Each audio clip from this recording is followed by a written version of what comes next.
exploitation films. They went away but you brought it back with this Grindhouse, that's for sure. Well, it's one of those things where it's actually, I hadn't thought about it until I was going my New York tour. The movie will obviously be playing on 42nd Street, and I was like, holy hell, man, we're bringing 42nd Street back to 42nd Street. Here's a question I have for you, too. What about Natural Born Killers did you not like that Oliver Stone did with it? Because you wrote that, right? Yeah.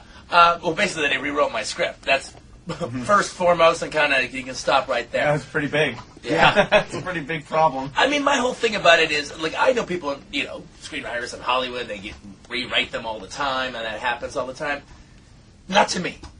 So the minute it happened, I was like, you know what? I ain't going to play this game. He didn't have a right to do it. I would rather he stole it. And I've never sat down and watched the movie from beginning to end. All right, I went to the theaters once to see it, and then the scene that I'm going to say was so bad that I had to leave. Since then, I've seen little bits of it on cable or something. But it was that horrible sitcom, I Love Mallory, with Rodney Dangerfield. And the way it was is I created these characters, and it kept a lot of my stuff. Basically, the funny stuff that's still in the movie is my stuff. But the thing is, I had top position on screenplay, and I would have got lots of money because that's where you get all the big royalties and all that stuff. For fear anybody would think I wrote that crap, I said, take my name off the screenplay. All right, I'll get story by because I came up with the names of Mickey and Mallory. I gave up money for integrity because I just didn't want anyone to think I wrote that. I'll have to ask you, because you're here, all kinds of things I couldn't find on the internet about this. The Vega Brothers. There was this rumor that you were going to put out the movie The Vega Brothers about Michael Madsen and John Travolta's character in some way, shape, or form. How it would be done is, beyond me, but is there any truth to that? Well, I gotta say, it's looking unlikely now. Yeah. All right. They were supposed to be brothers? Yeah. I never connected that. Okay. Yeah. I mean, we never say it. Right. But they both have the same last name. One's Vincent, one's Vic. Tell they were probably raised by the same people. Yeah. And I actually even had a title for it. It was called Double V Vega. Double V Vega. And it actually would have taken place during the time that Vincent was in Amsterdam. When he was running one of Marcellus's clubs in Amsterdam, and Vic goes to visit him. When Vic would be Michael Madsen, and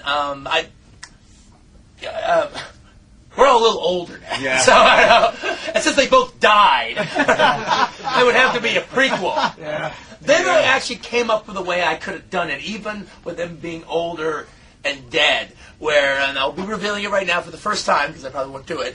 I came up, they all had older brothers. And I would have that both of their brothers got together because the two guys died. And they wanted revenge or something like that. Oh, okay. But then now they're still too old for that. And I'm not going to ask you the obvious question, which I think is the hack Pulp Fiction question. What's in this case? What's the gold thing in the case? Leave it alone. Let it sit. Read the internet to figure it out. What I want to know is, did Bruce Willis's character key Vince's car? Oh, yes! And that's very good on your part. Okay. That's very good reading between the lines. Good. Yes. Good. All right. I figured that because he was pissed at him. Yeah. Punchy. Right. You're talking about doing a war movie. Yeah. Now, that's a completely new genre that people don't know you for. Any challenges? Anything? What type of Quentin personality is injected into this? Well, it's all my movies are very, even though I'm working inside a genre, all my movies are very, very personal. So it's going to be a Quentin movie, all right? It started off sort of like my version of The Dirty Dozen. Not a remake, but just, bunch of guys on a mission. I always loved those 60s war movies, bunch of guys on some suicide mission.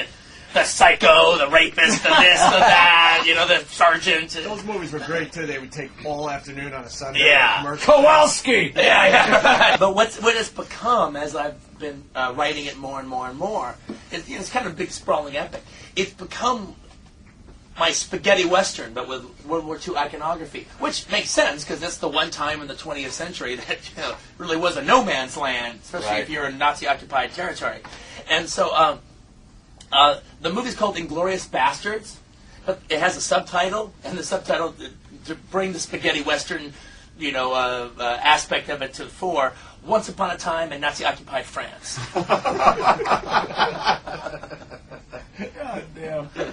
And it's Man, you got love it. to have you back. Let's give Grindhouse the big plug. So it's a double feature. What do you want to say about Quentin? Oh, man. The one thing I can say about Grindhouse, man, you go and you pay your money, you're going to have a night out at the movies. I mean, you're not just renting a seat, movie's over, get the hell out. You're going to know you saw something that night. You will talk about it. Yeah, definitely. It was a great movie, and man, thanks for coming in. You were fantastic. Absolutely. My pleasure. My pleasure. Love it.